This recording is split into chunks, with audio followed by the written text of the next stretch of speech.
Hello everyone, in this video I will show you how to open Jupyter Notebook on your macOS.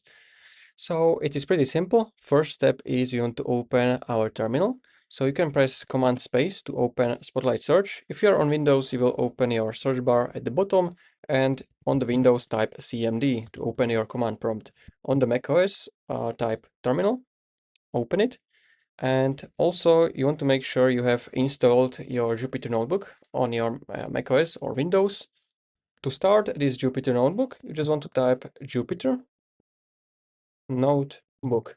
Press Enter, and this is going to open a new window in your browser, which is your local server.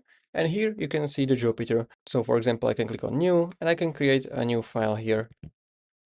I can type some command, press Shift Enter, and you can run it. Then you can go to File, and you can save it. And once you have your file saved and you want to close this local server, you need to basically close your terminal. So I will open my terminal. I will close it.